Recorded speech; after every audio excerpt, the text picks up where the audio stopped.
my name is Michelle Miyake. I'm a superintendent on the George Washington Bridge project. And I'll get everyone new this part so I have a few different bits of it, but generally what are we at Skanska doing here?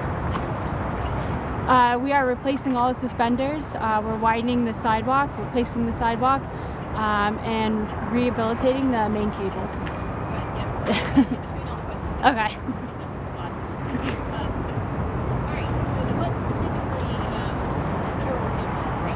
So right now I'm running the suspender crews on the main span. I have two crews. We just started up. We're on the second suspender, and we're sorry. And this, by the way, we'll edit. like 20-minute interviews. It gets cut down to like 3 minutes. So Okay, that's what I heard. so start over as much as you want to, and then Okay. Right now I'm currently running two suspender crews on the main span. We've replaced two suspenders right now, and we're moving on to the next one. So. Okay. So give me the detail on to replace a single suspender. What happens? So Mike was telling us a little bit just casually in the office earlier, but generally you have to support it on both sides with something temporary. Is that right? Yep. So we come out, we put temporary suspenders on either side, and then we're able to go at the existing suspender, where you take the sleeves off and then you cut your suspender. And then you remove that suspender with the crane or our hoist line that we've set up. And once that is removed, we go at the cable band, which is up top on the main cable. So once that's removed, we have to either replace some broken wires, and if not, we put the cable back on and we put our ropes in. And then down below we have work as well going on with the steel, the suspender connection steel. We remove that and we put new steel in, new bolts, and then you pull down on these ropes and tension it, and then the suspender is replaced. And on the north side alone, or for the whole project, how many times will you do that process? We'll do it on the north side 74 times, so on the south the same in 4 years. So. Just give that to me in a slightly different way. So for the whole bridge, there's 74 vertical suspenders on each side. Yes, there's 74 vertical suspenders on each side. And the process you just explained to me from putting up the temporaries and everything you described, how long is that process per suspender? I know there can be some fluctuation. Yep, right now, like on the main span, it's taking about 3 weeks to do a full replacement. On the side span, seeing it's so vertical, there's extra steps involved, so those are taking a little longer for us. So. And what are some of the complexities? What's hard about doing this in this space with this amount of traffic? How much further do you get to work around it? Do you want to look a little better?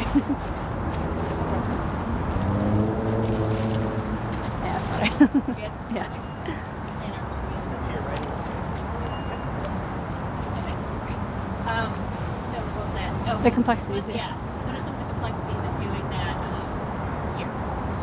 So we work right now with a lane closure that's from 9 to 2. So we have like 5 hours of lane closure. So that allows us to use the lane, bring in any deliveries. But that's definitely a complexity, seeing we only have like a short period of time with that. And our steel is very big. And when we're working on the roadside cable C, we need that lane because you're working over live traffic all the time. So that's definitely a complexity. And so I'm looking at this. When you say each vertical suspender is each bundle that I see, is that one suspender? Is that basically what you're describing? Yep, each one. So there's a cable C. So on the north side, there's a cable C and a cable D. So there's a suspender on each side. So technically, one panel point, it has 8 ropes. Okay. How many your crews? You have 2 crews right now? Yes. Same thing? Yep. About how many people are on those crews that you're on? Those crews about have 8 journeymen per gang right now. So.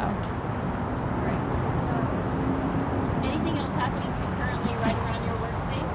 So, like that you have to work around scheduling, planning, like the platforms going up, or you in a different area? How does that work? So we have to work with our painters, Jagged. We have to bring them in to scale and paint the new steel, to go upstairs and blast the main cable to get all the lead off. So we have to keep coordinating with them. We also have electricians that we have to bring in. There's lights on the suspender ropes, and we have to bring them in when we're ready. So we have to keep coordinating with them all the time. And then as soon as one is replaced, is it now fully operational? So obviously the tensioning comes back in, the lights go back on, everything. Like, is that how it's sequenced? You do one and it's complete, and then you go to the next one? Yep. we move on. The electrician comes in, puts the light back. But later on, we'll be doing the main cable wrapping in the spring, and all the other stuff that goes with that. There's a dehumidification with that as well. So. And you worked on. Give me how long you've been with Skanska? I've been with Skanska for 6 years now. I started at Brooklyn Bridge. I was there for 3 years, and then I was at Gowanus, and then I came here. So you have a couple projects under your belt. For you, what's unique about this project? What's different? And it could be anything about the work, the structure, just kind of what's different than this, than the ones you've done so far. I think this one is, I think a lot of people say everything's bigger here. You see something on paper that the designer gives you, you're like, oh, okay. And then when it comes out as a delivery, you're like, wow, how am I going to put this up? With Brooklyn Bridge, everything was just so much smaller compared to this. Even walking up the cables was completely different. So. And then for staging, as you were kind of explaining that process, where are the materials? Where would do the new suspender when they come in? Where are you holding the stuff? Kind of give me a sense for someone that's not from this area where your laydown area is, how you have the stage materials, and the bridge materials are really bad. So we have a small yard next to the bridge, but all of our material comes out of Carteret, our main shop. And each day we get a delivery, and it's a trailer, 2 trailers, but we have to work in between that 5-hour time frame every day. So every day we get a new delivery. But you definitely have to coordinate that every day. We schedule a delivery for day or even nighttime when we have the closures. So. And the hoisting work you have on the closures, do I understand that right? So the platforms, when we hoist them, you need the lane. These platforms come out into the lane and go up. But when we remove suspenders, when we put up temp suspenders, you can do that hoisting without the lane. So. Great. Okay, your next upcoming milestones for this airport that you're managing? The next,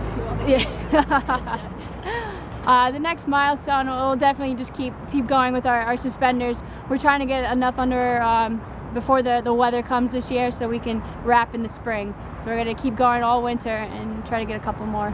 So. Great. Right, that's all I have. Anything else you Okay, want to tell me? that's it. Please, No, thank you.